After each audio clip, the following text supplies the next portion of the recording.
මේ ඉන්නේ ඔබතුමාට උදව් කරපු කෙනා. අනේ සර්, ගොඩක් පින්. හම්බු කරපු හැමදේම මේ ලෙඩේ හොද කරන්න වියදම් කරා. ගෙදර අයත් දුක් විඳා. ඔබතුමාට මතකද මාව? එහෙම මතක නෑනේ කවුද කියලා. ඔබතුමාට මතකද? දවසක් වැඩට යන ගමන් හිගන්නෙට සල්ලි වගයක් දුන්නා. අතේ සල්ලි තියෙන වෙලාවට ඉදලා හිටර සල්ලි දෙනවා. එහෙනම් මම මතක් කරන්නම්. ඔබතුමා යාළුවෙක් එක්ක උදේ වැඩට යන ගමන් ඉදියේ. ඇයි බං සල්ලි දුන්නේ? සල්ලි හම්බ වෙනකම් බං ඉදියේ. මේ මනුස්සට දෙන්න. අවුරුදු 2කට කලින්. එදා තමයි වැඩට ගිය අන්තිම දවස. මේ ලෙඩේ ගැන එදා තමයි දැනගත්තේ. එහෙනම් ඒ මුණ ගැසීම නිකන්ම වුණ දෙයක් නෙමෙයි. එතකොට ඔබතුමත් ඒ ළඟ තියදී මම තමයි ඔබතුමා සල්ලි දීපු හිගන්න.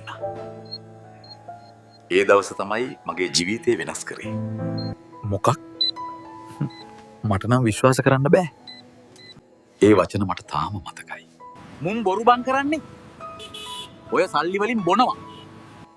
එදා රෑ මම හිතුවා මම වෙනස් වෙන්න ඕනා කියලා. ඔබතුමා දුන්න සල්ලි වලින් මම එළවලු අරගෙන මාකට් එකේ විකුණුවා. අතට හොදට සල්ලි ආවා. ළඟ කෙනෙක්ගෙන් බදු දීලා එළවලු කොටුවක් ගත්තා. ඒ දවස්වලම ඔබතුමාව හොයන්න මම දවස් කිහිපයක් ඇවිද්දා. මට දැන් කඩයක් තියෙනවා කියන්න. ඒත් දවසක ගැහැණු කෙනෙක් ළමයෙක් එක්ක ඇවිත් මට ටිකට් එකක් දුන්නා. ඒ ඉදී ඔබතුමා. මම අද තැනක ඉන්නේ ඔබතුමා නිසා. මම එවලෙම ආවේ ඔබතුමා වෙනුන් දෙයක් කරන්න. පෙර කරපු දේවල් නිසා හිගන්නෙක් වෙලා දුක් විඳලා මේ ජීවිතේ අවසන් වෙන්න කලින් මට මේ දේවල් වෙනස් කරන්න පුළුවන් වුණේ ඔබතුමා නිසා. මහන්සියෙන් හම්බු කරපු සල්ලි ලෙඩෙක්ට දෙන්න වුණා නේද? නැහැ.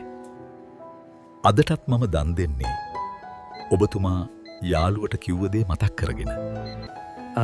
මොකද්ද මම කිව්වේ? මම දුන්නේ සතුටින් බං. හොඳ දෙයක් වෙයි කියලා. දීපු දේ ගැන ආපහු හොයන්න ඕනේ නෑ බං.